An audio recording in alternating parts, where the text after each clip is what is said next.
Last time we talked about postmodernism and we will continue it.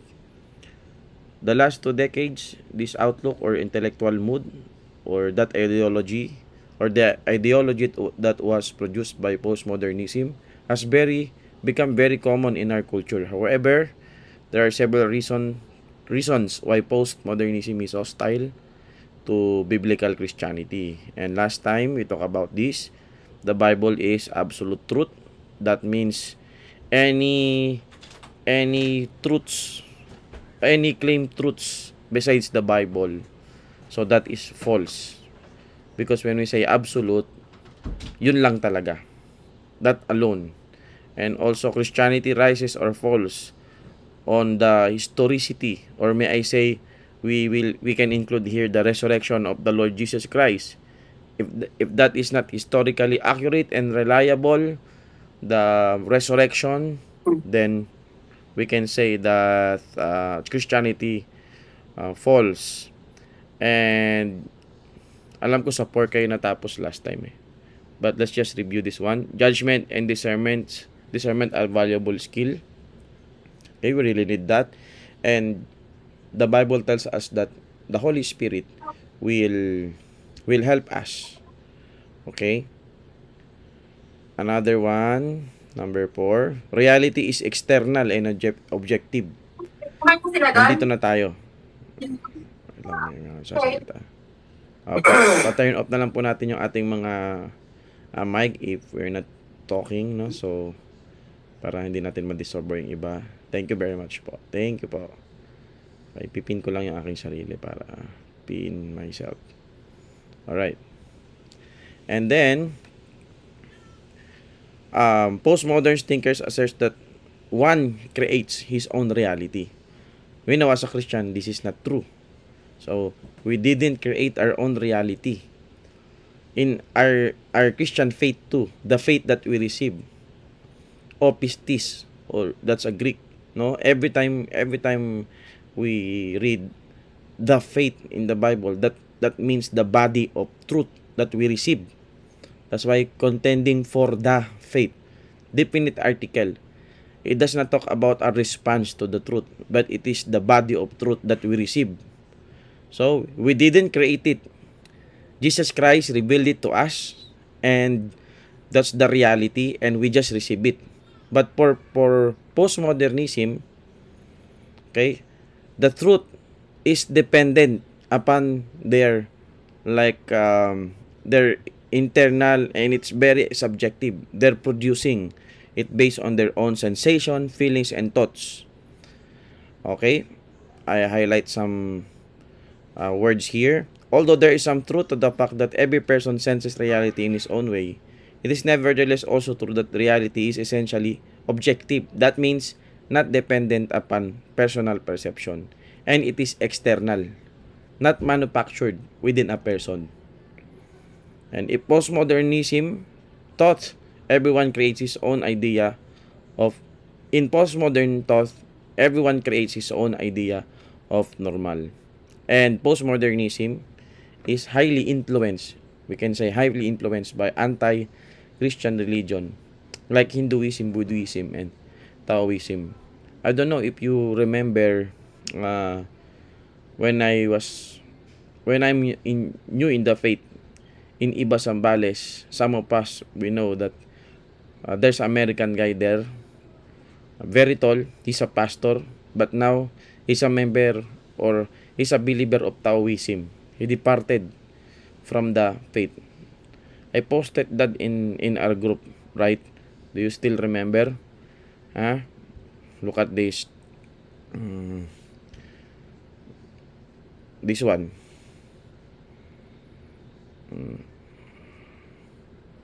And I already unfriend him in Facebook because she's just like dito yun.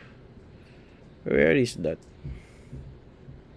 And I said, be careful with this thought. Okay. Nawala. Yung post ko dito.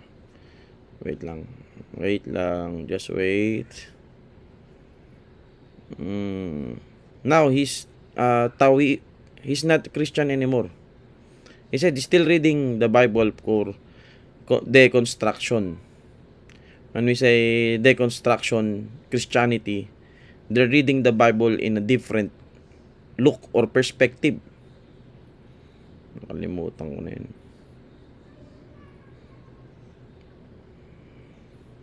Siguro nawala kasi in-unfriend ko na siya eh.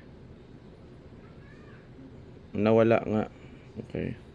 This one. Ito. This person. Okay, tama. In-unfriend ko na eh. He's a pastor before. Baptist pastor, no? In our circle. But now he's Taoist. Okay. You can see from his post that he's no longer Christian anymore. He's not Christian anymore. He is deconstruction the belief of Christianity. Okay, he's now a Taoism. Okay, that's very sad, but the Bible tells us that they went from us because they are not of us. That is apostasy. They are not. We don't believe that he lost his salvation, but at the first part, hindi talaga siya na born again. He's not regenerated. Okay? Note, as always, there are those within Christianity who in their desire to make the faith more attractive to the world attempt to reformat it. They suggest that the church should reach the postmodern world in postmodern way. Mamaya, pag-aaralan natin to about pragmatism. Okay? And there are few beneficial elements or positive. Meron din namang makikita tayo na maganda, no? Within postmodernism. Postmodernism has rightly pointed out many weaknesses of modernistic thinking. Before postmodernism, modernism first. And what is their thinking? That every problem of man can answer by science. And modernism thinking was failed. Science technology cannot solve all mankind's problem. Okay, I'll show you one of the slides here to summarize. But before that, do we have some question? Meron ba tayong katanungan? Meron question? No question? Wala ba tayong question? No question? Okay, let's look at the slides. To summarize the postmodernism, I want you to show this. Look at this. Do you think that postmodernism is only about theology? No. Okay, it's a branch or field of one of the subject or topics when you study philosophy, and it includes in every aspect of life. For example, in art. Look at this. Have you seen this modern art versus art before? I don't know. Bakit your screen sharing is paused? Nakita nyo yung screen ko, Dong? Kita nyo yung screen ko ba? Yes po, yes. Thank you. Hindi pala tayo nakapag good evening and can you please turn on your mic and or heart react? Say good evening, classmate. Good evening, sir.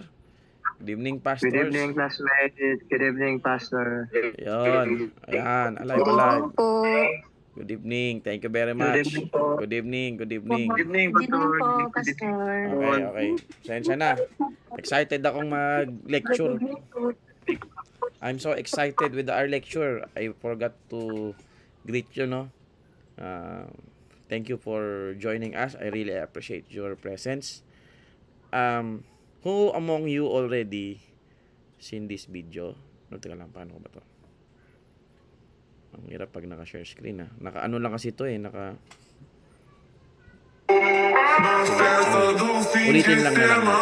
Ulitin na lang natin. Na festa do fim de semana, só rolê bom. Ela chega e desentana, passo bem sou. Wala po sa screen. Ano pa?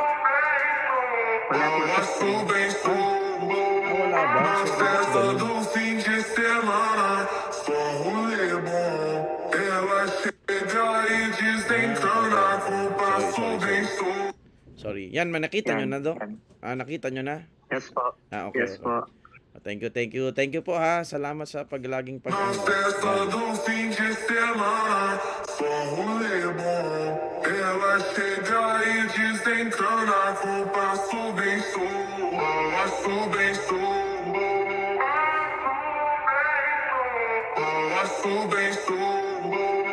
Não cessa do fim de semana, só rolê bom. Ela chega e desencana, a culpa subençoa, Ayan yung real art. Ino pa, meron pa. Let's take a look. Ano pa ba yung... Não cessa do fim de semana. I was biting my finger. That's Sophia was copying me. Ito din yun eh. So, have you seen that video? I was biting my finger. Huh? Yes po. Okay. Now you're wondering why is it included in our... Why Sir Jomar shown that video? Because of this. And that is highly influenced by postmodernism thinking. Why? So, tingnan natin itong ano na to, ano? Yan.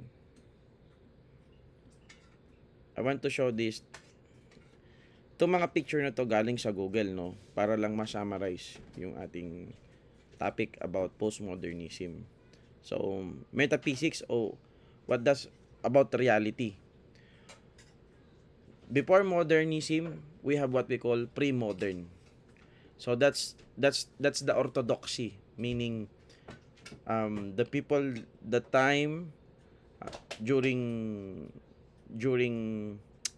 or before humanism or before modernism, they acknowledge that God created everything. Okay, it is supernatural, pre-modern or the Enlightenment period. Modern, naturalism, okay? And then postmodern, anti-realism, anti-idealistic, and anti-realistic. Epistemology, meaning the way of knowing it, okay? Mysticism and faith, or we can say faith. For modernism, reason, senses. Postmodernism, skepticism, narratives, and neo-pragmatist. How about human nature? We believe, okay, orthodoxy, he was born with sin. That's the Bible is telling us. There's a God, and that God is holy God, and it was revealed in the Bible. But for modern, independent, and postmodernism, neo-behaviorism. So you are not really a sinner. You are not really a bad person. For ethics, sacrifice, for modernism, some called pursuit of happiness as hedonism. Have you ever heard that? Hedonism or pursuit of happiness. For postmodernism, neo-existentialism. So politics, ano na natin yan, di tayo magaling dyan. So time period, so before yan 400. So yung yung mga dates, syempre may pagkakaiba yan. There is no perfect timeline when it comes to history. Now, about this second slide. Pre-modernism, modernism, postmodernism. Pre-modernism, objective, ultimate truth. It is supernatural. Everything was created by God, authority from God. But for modernism, anti-supernatural, authority from science and human reason. So, if that is not squared by science, or it cannot defined by science, that means that is not true. So, and after that, postmodernism, no ultimate authority. And then mystical, and truth is subjective. If it's true to you, then you embrace it. And then if it's true to me, I will embrace it. There is no objective truth. If you call this red cell phone as blue, then it is true to you, then you can call it blue. So there is no objective truth. For example, this picture. Pre-modern or modernism and postmodernism. Because God put it there, that the dot, and that's the way it always been. But for modernism, onwards and upward with inevitable progress. It's like the science and medical technology na yun ay nagiging basis of truth. So, progress. Teknologya.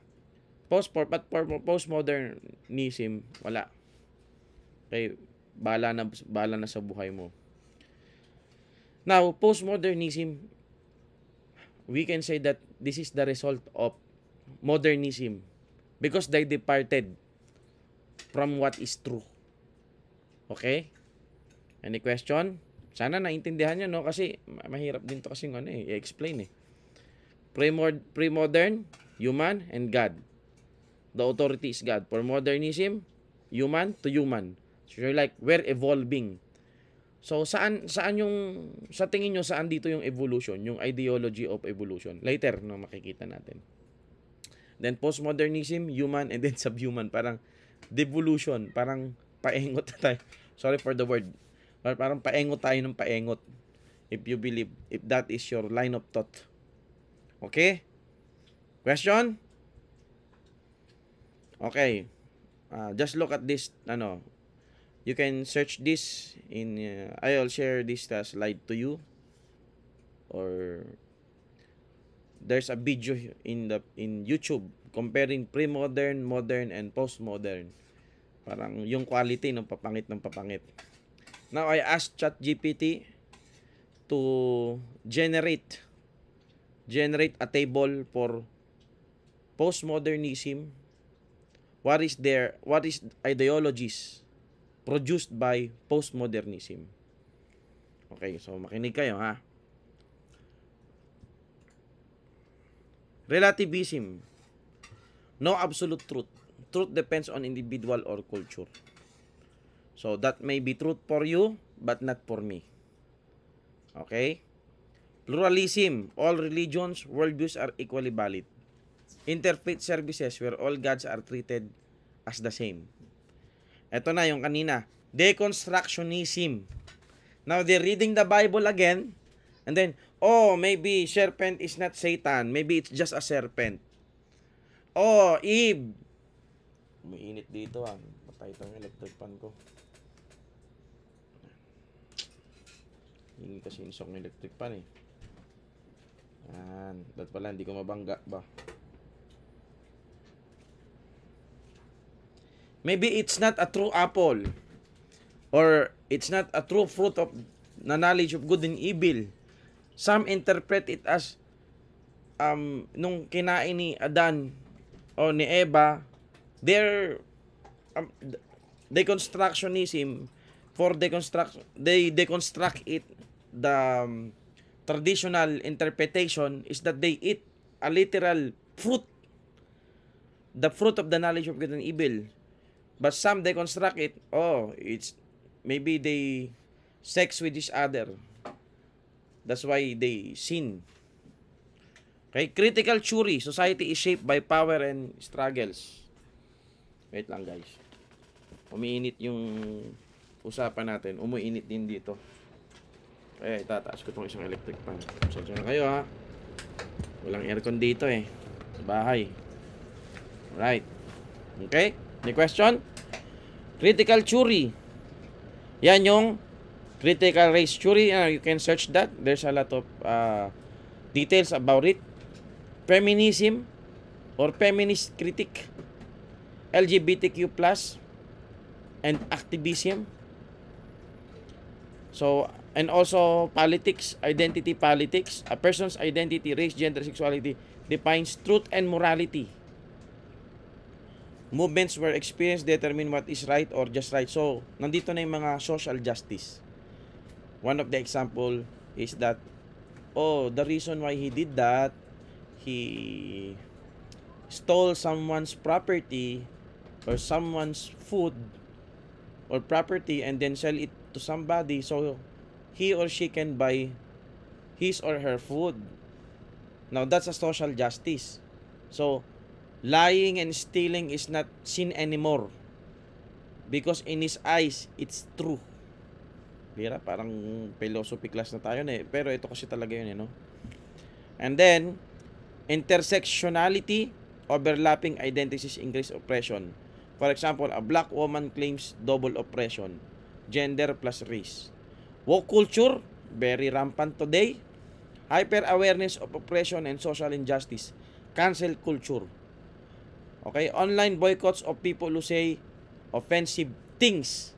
Now, if you're saying the truth about the word of God, now that is offensive to them, then they will cancel you. Woke culture. Expressive individualism. Identity is self-created. Being true to yourself is ultimate. Gender fluidity, self-identification movements. And secular humanism. Morality and meaning are constructed by humans, not discovered. Ethics based on consensus, not on God's word.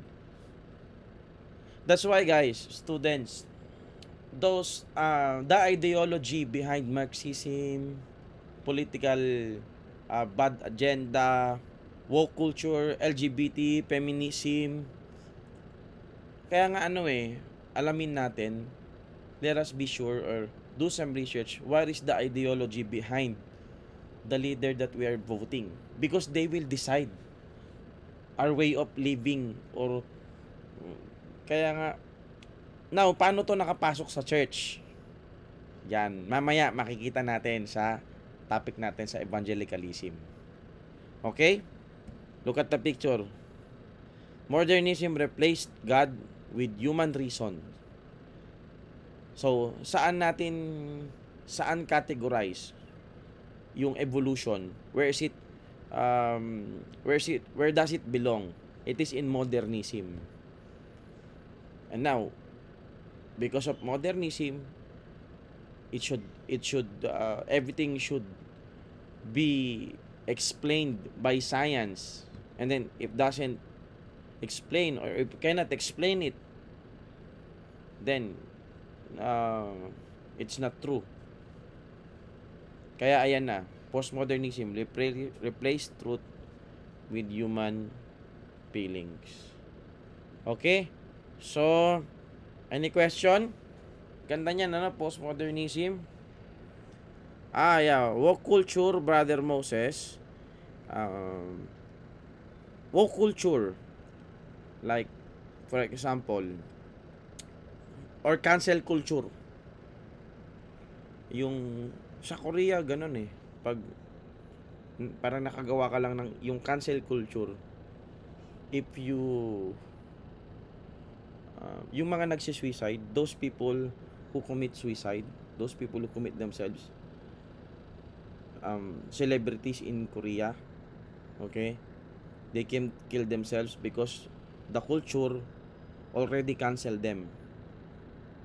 Like, palaging ganito, it's always been like this. They're driving and they accidentally kill someone, and then because of that, the people will hate you. You are cancelled anymore. Just one mistake. You're stating the truth in the Facebook. Let's unsubscribe, or anong tawag doon? Boycott this person because he said this or like that. Okay, madalas nangyayari to sa mga I will quote some people in Facebook. Please subscribe to this person, Charlie.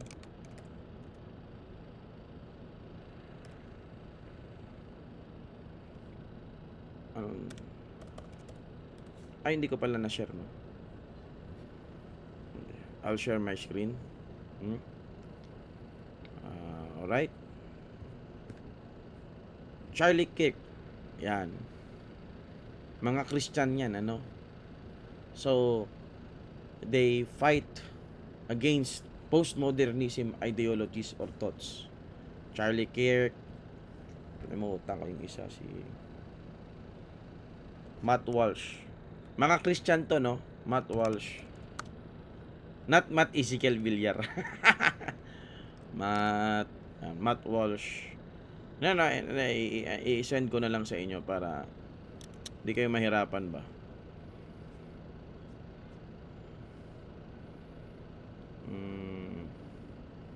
It's good, no? We're learning together. And Matt Walsh.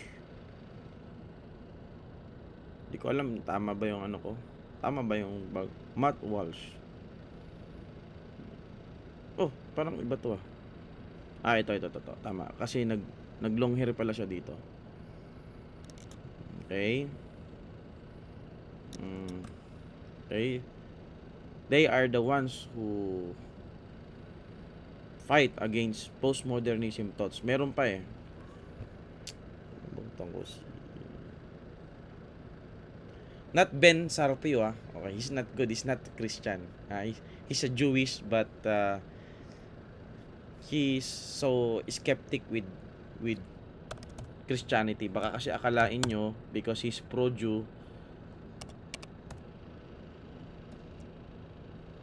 Ben Sarpio. Tama ba? Hindi, nakalimutan ko sa spelling kasi ng pangalan niya. Ano ba eh? Ben Tulfo na lang. Ito, Sapiro pala. sorry. Okay. So, he's not a Christian. Okay? But, some of his thought is okay. He's battling some relativism,